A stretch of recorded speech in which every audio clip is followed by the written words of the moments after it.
So, this topic about abortion and euthanasia is something that I've wanted to talk about. And recently, given that there were some talks over in Europe about the legality of this, whether it be in Ireland with the legalization of abortion or in Portugal with the discussion that they had over euthanasia, since then I've been wanting to talk about it because for me, I see it very lacking, the discourse that continues to happen around this topic.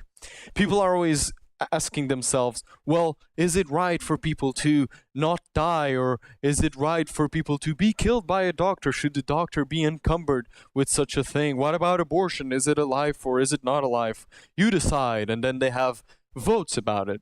Now, one thing that for me it never made sense is it doesn't really matter whether you agree with it or not. It just, you can do in a good society, in a polite society and a free society, you can do whatever you want, supposedly, with your body and what is yours. The problem here is that you can have people who morally and ethically oppose such problems, and given the fact that in Europe, most states provide healthcare, among other things, to their population. Those people are by then, by virtue of having a welfare state, they are forced through taxpayer money to pay for something that they might disagree with. This is a problem with many other issues. Not only is it a problem with abortion and euthanasia, but you can also consider war. A war where the premise is mostly false, or the premise is nonsensical to the population, and the population mostly is against it, it is still, by virtue of the power of the state, forced to pay it. Now, wars are usually a different thing because, for example, in a defensive war, you have no choice but to defend yourself, and even if the population just wants to surrender, well, tough luck. In an offensive war, there's a different argument to make, and you can make significant pressure on your government to stop them from future warmongering in that region. Now, with abortion and euthanasia, it really comes down to a different tack, which is it is not something that the government wants to enforce for political or economical reasons. It is something that the population want to enforce for themselves. Now, I fully agree that all these things should be legal, but it is also important to note that you cannot force people to pay for it. Now, this is a wide-ranging problem. The fact that given a welfare state and given that European states see their population as a one group where all of their choices are just in a single direction, they can just take the money from the taxpayers and apply it to whatever it is, be it refugees, abortion, euthanasia. It doesn't matter. Now, this becomes a wide-ranging problem when you realize that significant parts of the population became being unhappy with what their government has been using their taxpayer money for.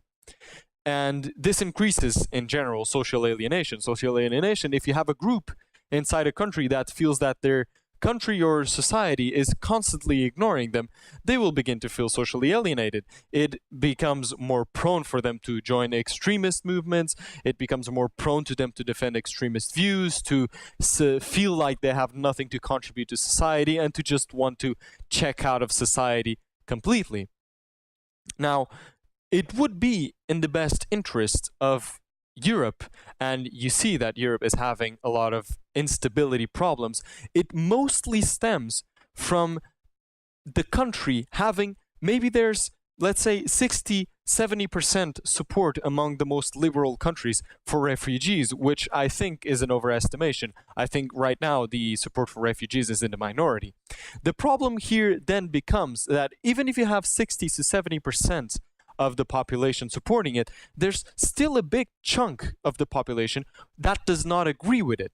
Now, if the state doesn't see this, the state just considers that, oh, well, the majority says, and so we're going to move towards that direction, then the state creates a lot of internal strife it creates a lot of internal struggles between various groups of people with different opinions.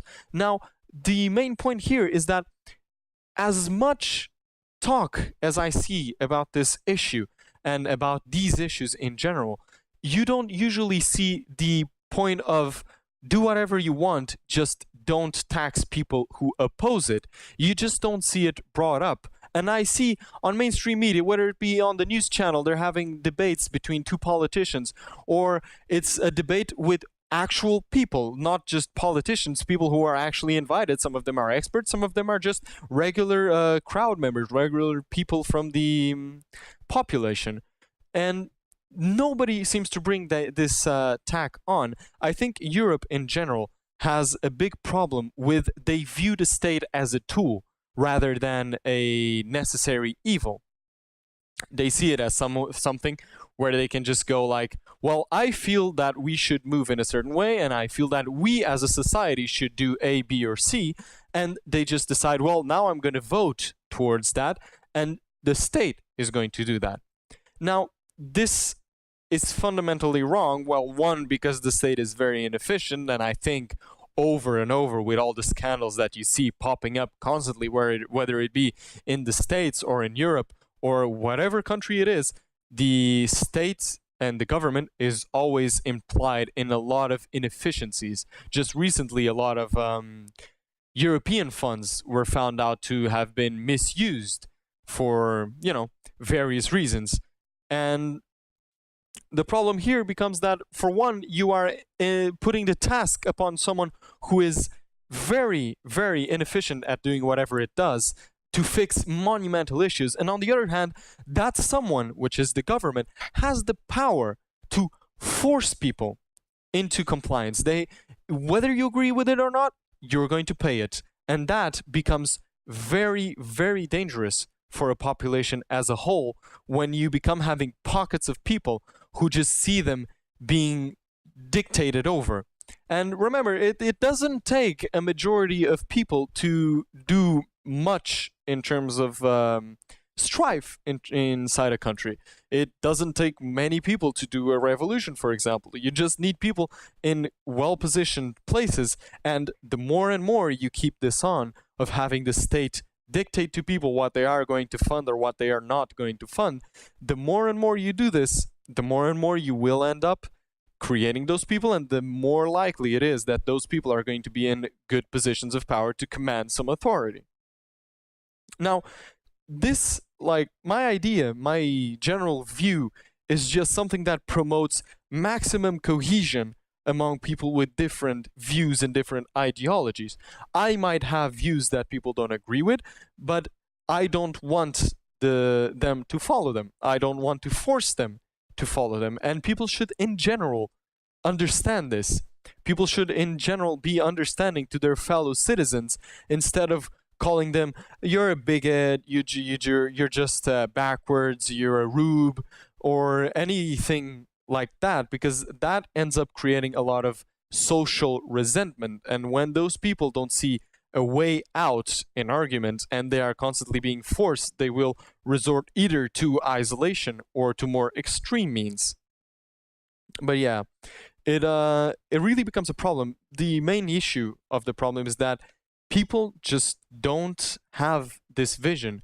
People just don't see that they shouldn't force people. Usually it's whether you support A or you support B. There's no option to say, well, I support A, but I also don't want people who support B to support A, even if A is the majority. It really becomes problematic to, see just the majority of the population just don't even have this tack. And that is why I want to bring it up. I want to maybe put on this idea out there so that people can speculate and maybe think about the fact that doesn't matter if you believe in whatever, you shouldn't force others to do it. And most of the problems that you are having now in your own countries stem from a lot of this, stem from people wanting to force others into certain things that they fundamentally disagree with. And this really, really can have bad ramifications down the future.